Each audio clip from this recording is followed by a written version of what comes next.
All right, hello everyone, welcome back. We are going to dive into chapter 24 today, which covers gynecologic and obstetric surgery. We're going to start with just a short introduction. This is a combined specialty. Gynecology focuses on the treatment and prevention of diseases in the female reproductive system, whereas obstetrics is going to relate to the process of pregnancy and childbirth. So that is the distinction between the two, though they are a combined specialty. Oftentimes those that do gyne will also do OB.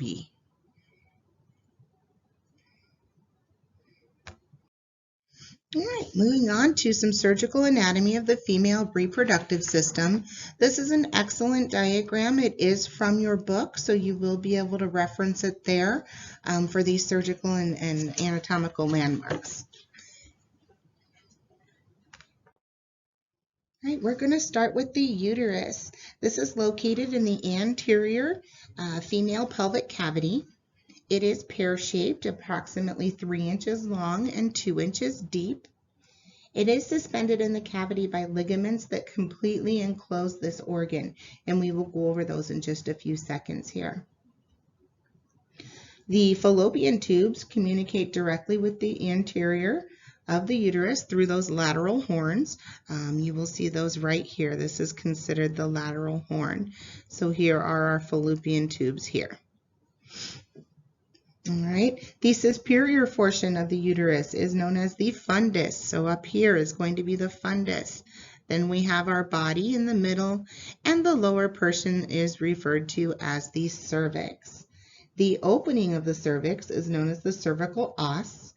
This is dilated during transcervical procedures with dilators, and it dilates naturally for childbirth. Okay, and the cervix then communicates with the vagina through a small orifice that is called the external os, and we can see that right here. That is our external os. Excuse me. The uterus does have 3 layers to the uterine wall. The first layer, the inner layer, is our endometrium.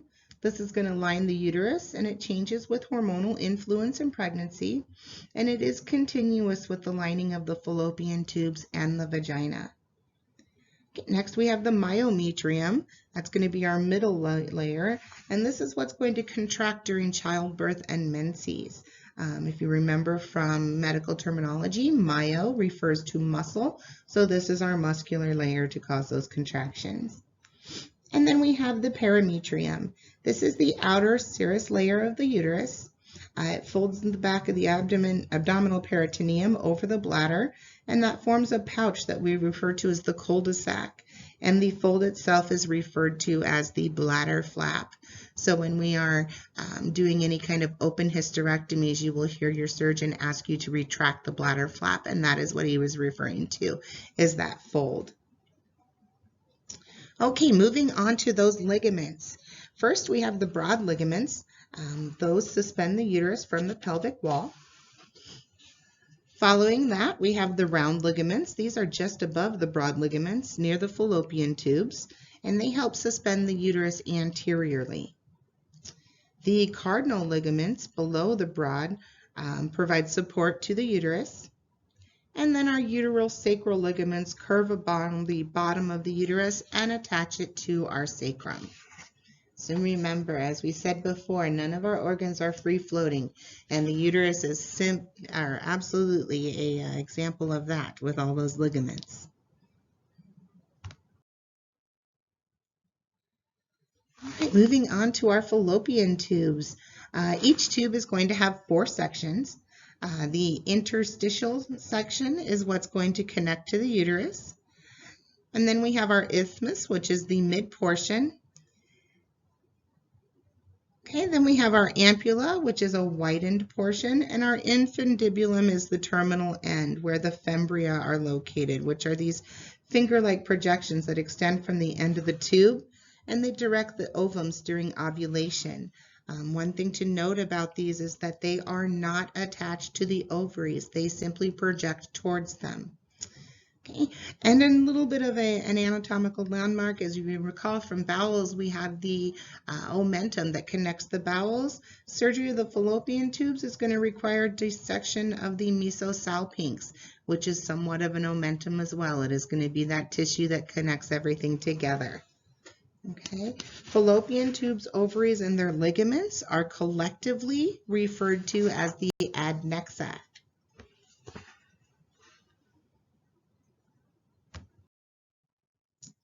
Okay, moving on to the ovaries.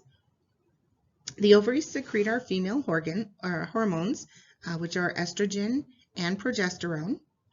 They are suspended also by a mesovarium, which is peritoneal tissue attached to the uterus by the ovarian ligaments. Each ovary contains approximately 1 million eggs, and we start with those at birth.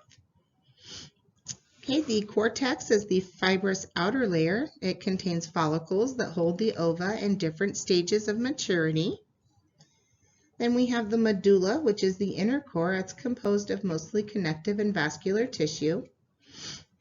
And vesicles within the medulla then hold the immature ova that are stimulated to mature after we've gone through puberty. The ova remain in those follicles and develop in stages until they're released from the ovary. Okay, and one complete cycle of that is referred to as an ovarian cycle. And the development and release of those ova, are going to be stimulated by the pituitary gland.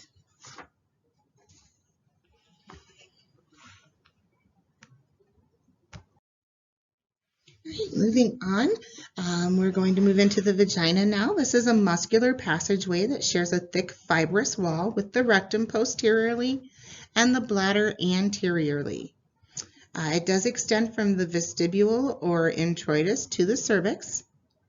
The recessed area around the cervix are referred to as fornices. And the function of this is to enable sexual intercourse, which we will refer to as coitus, and delivery of the fetus during childbirth. The lining of the vagina is thick connective tissue covered with epithelium and numerous folds that extend during childbirth. And if you'll recall, we refer to those folds as rugae.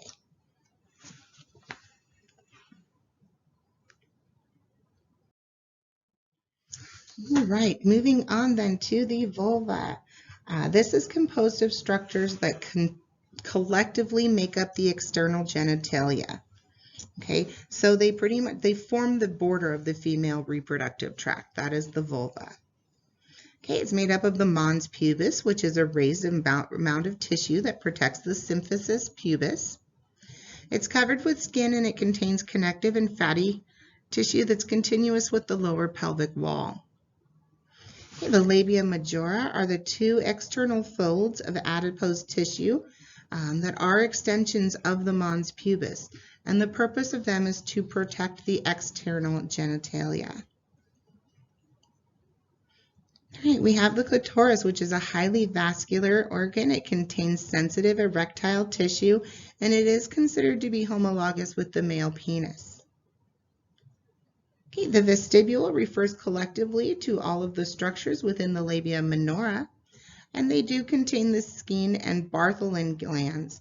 Bartholin glands are on each side of the vaginal opening. They help to lubricate the vagina during coitus, and they are clinically significant to us as they are common sites of cyst development. Those ducts will become clogs, and that does require surgical excision when that happens. We refer to those as Bartholin cysts. Okay, following that, we have the hymen. This is a thin vascular fold of tissue that attaches around the entrance to the vagina, and this is what is usually ruptured on our first time with coitus.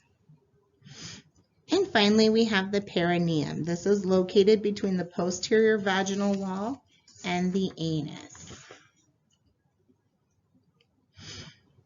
And here we have a slide that diagrams out those structures for you. Again, this is from your textbook, so you can refer to that for future reference if you need to.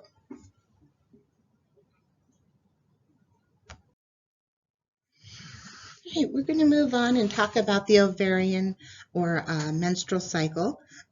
It occurs regularly for menarche. If you'll remember, that means the onset of menstrual cycles, and it continues until menopause. It is approximately 28 days long, and it occurs in 3 distinct phases. Okay, the first phase is the follicular phase. It lasts about 1 to 14 days. Our FSH and LH levels rise during this time, and the Graafian follicles, which contain the immature ova, are going to develop during this phase.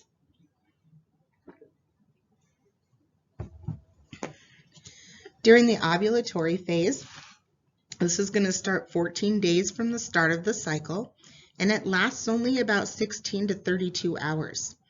Okay, during this time, our estrogen levels fall, and progesterone is secreted by the corpus luteum. The ovary releases an ovum. The ovum is picked up by the fembria. Remember, those are our projections that extend from the tube. Okay, and then finally following that, we have the luteal phase. This begins on day 16 and lasts about 12 days. Estrogen and progesterone are secreted by the corpus luteum, which triggers changes in our endometrium, remember, our inner lining of that uterus. If fertilization does not occur during this time, the FSH and LH levels are going to fall, the corpus luteum is going to regress, and that endometrial lining is going to be shed, so it's going to result in menses.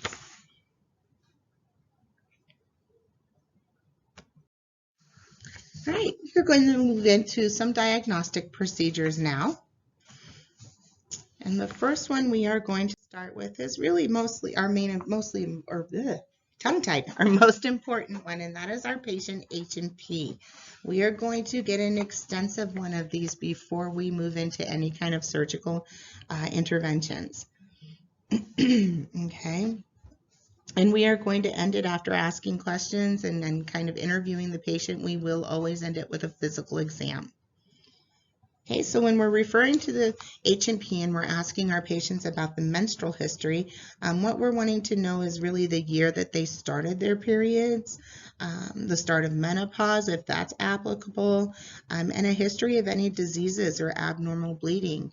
You know, how long are their periods? Are they heavy? Are they light? Is there clotting? Any kind of discoloration? Any family history of problem with menses? These are the things that we're wanting to know during that time. When we're asking about their obstetrical history, we're wanting to know the number of pregnancies and the number of births. They can sometimes be 2 different numbers. We'll want to know how their labors were. Were they normal? How long were they? Were they to term or were they premature? Were there any fetal deaths, miscarriages, things like this? This is what we're wanting to know with obstetric history. We want to know what kind of contraceptives, if any, they are using. And if they are, what type and whether barrier protection or condoms are being used to protect against STDs as well. We're going to ask for any signs and symptoms. That's pretty self-explanatory, what they are experiencing and what's brought them in to see. You're going to know about any kind of current medications, be them prescription or over-the-counter. We're going to ask about a family history. We want to know about their social history. And we also want to know about any history of infections. Have they had any past or infections? If so, what type? How were they treated? And we also want to know if they have been exposed that they know of to HIV.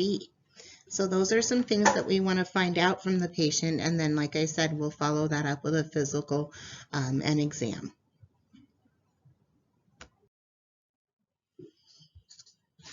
All right, moving on to some preoperative malignancy screening. Pre-op testing for malignancy usually involves a combination of tests that may include routine blood tests and a serum CA-125 test. And what that CA-125 test does, it is a tumor marker. It is a blood test. Okay, these tests are going to provide data for estimating the risk of malignancy before surgical intervention. And then oftentimes we will do a laparoscopy as well, just to provide a further assessment. Okay, we'll do a diagnostic laparoscopy. Some other tests that we might perform are ultrasound and sonohysterography, so ultrasound and radiopaques. A hysterosalpingography, where we will put medium in and view the tubes and uterus that way under X-ray. We can do cervical and endometrial biopsies. This can be done with a Pap test, which is used to screen for cervical cancer. When we do that test, endocervical cells are collected with a brush. They're then put into a medium and looked under microscopes for any kind of abnormal cells. And then after a culture, if any abnormal cells are found, it can be possibly followed by a colposcopy. And when we do that, the cervix is stained with acetic acid, which should sound familiar. It causes the pre-invasive cells to appear white, and then they can be biopsied. Okay. And we'll also do what can be called a cone biopsy. That's used to diagnose and treat epithelial carcinoma or severe dysplasia, which is severe abnormality of cells. A LEEP procedure can be done using local anesthesia and an electrosurgical loop. It can be done outpatient in the OR or in a clinic. We can also do what's called a cold cone biopsy. This is performed using a knife rather than an ESU, and it is usually done outpatient in surgery and under general anesthesia. Okay, we can also handle MRIs, and last but not least, we can do hysteroscopies as well and visually use a scope to view the inside of that cervix and uterus that way as well.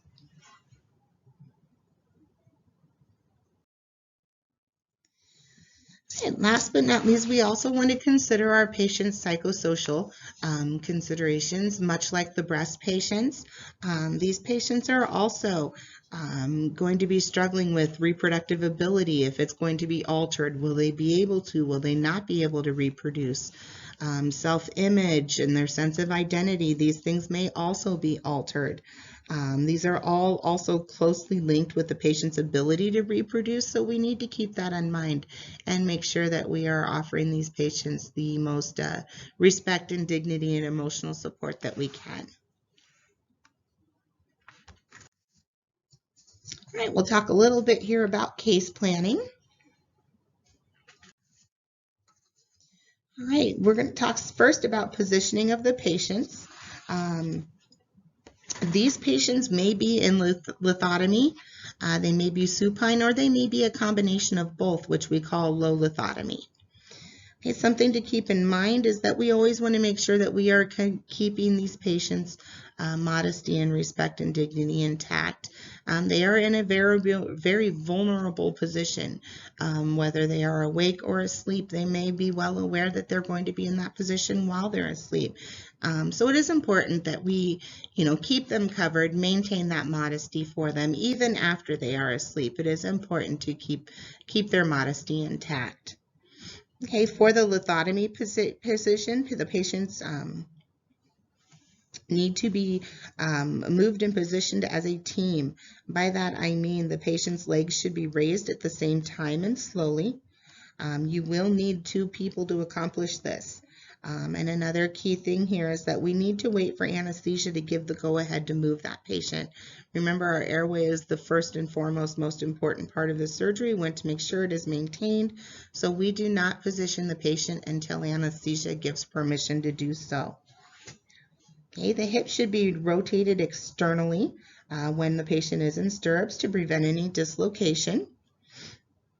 Okay, when lowering or raising the lower break of the table, so when we are dropping the foot of the table, we need to make sure that the patient's hands and fingers are clear of that break. We do not want to cause any kind of injury with their fingers getting pinched.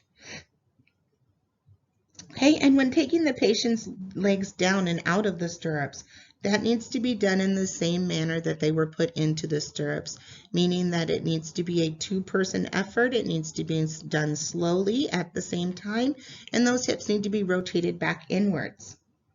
Okay. Another thing that we need to keep in mind is that all patients in lithotomy must wear SCDs. So those are going to be our sequential compression devices. they are going to have those on their legs when in lithotomy. If you'll remember from our last chapter, it is pretty much all surgical patients that will be in those anymore.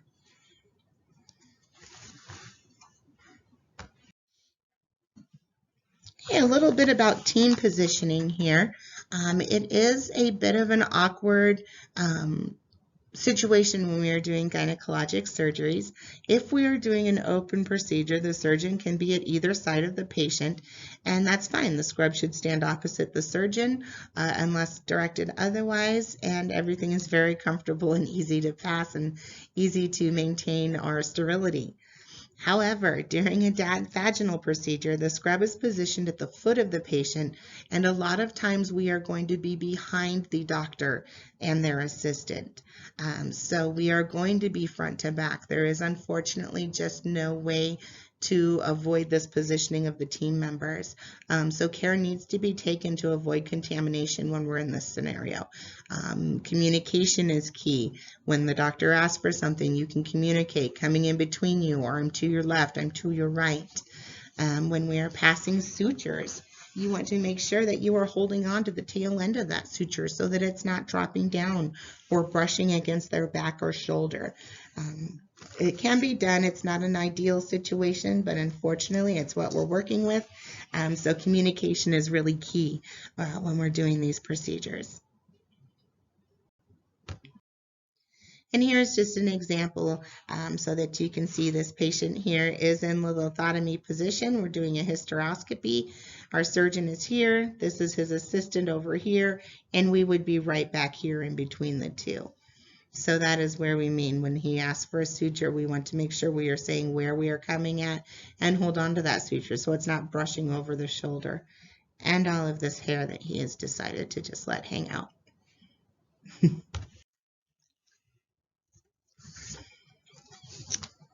All right, prepping and draping for these patients. The prep may include both vaginal and abdominal preps. A lot of times if we are doing, for example, an LAVH, which is a laparoscopic assisted vaginal hysterectomy, which is a mouthful, we will be working both in the abdomen and in the vagina. So we will need to prep both areas. When doing that, there is a series of steps that need to be followed, and that is that the perineal prep is done first. The rationale behind this is that we want to prevent any contamination of the abdomen from any droplets that may splash up during that perineal prep. So we want to always prep the perineum first. We always are going to prep sequentially and not simultaneously, meaning you cannot have two nurses at this patient, one prepping the abdomen while the other one is prepping the perineum. It will always need to be perineum first, followed by the abdomen. Okay, and we're going to make sure that we use a separate prep kit and clean gloves for each site. We will not use the same prep kit and gloves for both sites. Okay, usually a Foley catheter is inserted as well.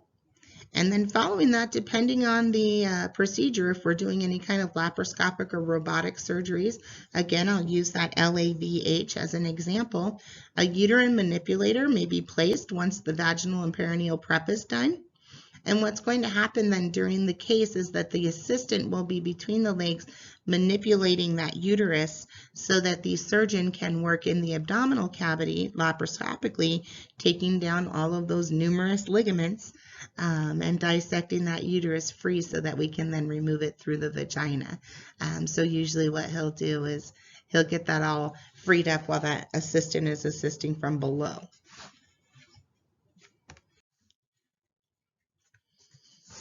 So moving on to instruments and equipment, I will ask that you guys review Chapter 6 in your instrument text. I know that we've already gone through it and tested on it. However, there should be Kahoots still available, and I would suggest that you do review those because they will come in handy for your own knowledge during this chapter.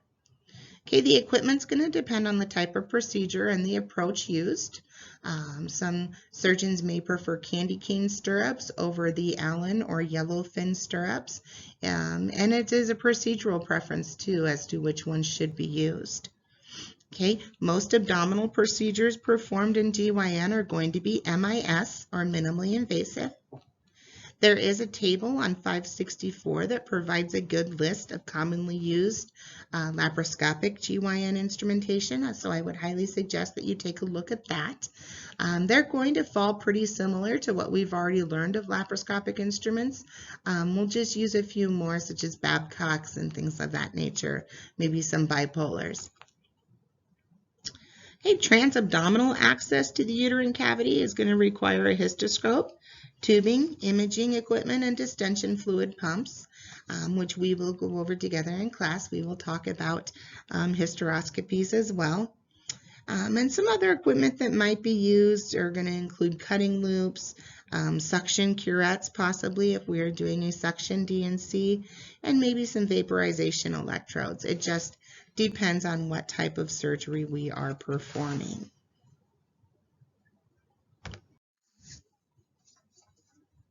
All right, we'll talk a little bit about drugs and dyes that are used. The dyes used are going to be colored dyes. They're going to be used to identify and trace structures and assessment.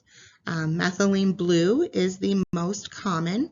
If you'll recall, methylene blue we've talked about early on when we were looking at tubal patency. Remember, they would instill that into the tubes, and if we saw it going into the uterus, then we know that those tubes are functioning properly. That is methylene blue. Okay, and if you'll remember from pharm, we have talked about Moncels and Lugol solutions. Those are the two that are used mainly for staining the cervix. And then we have vasoconstrictors.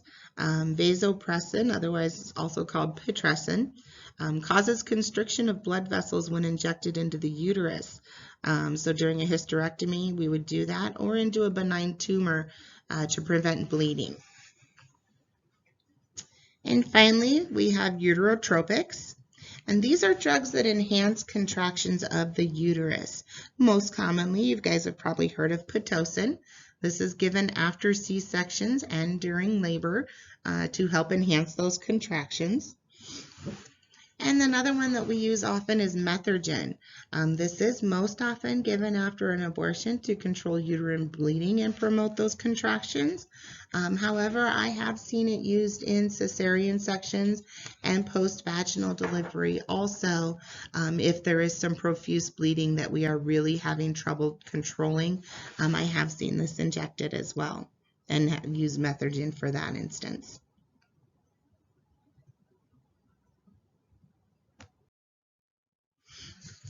All right, the last thing that we are going to cover for this ed puzzle at least is sutures. Just a short, brief little talk about those.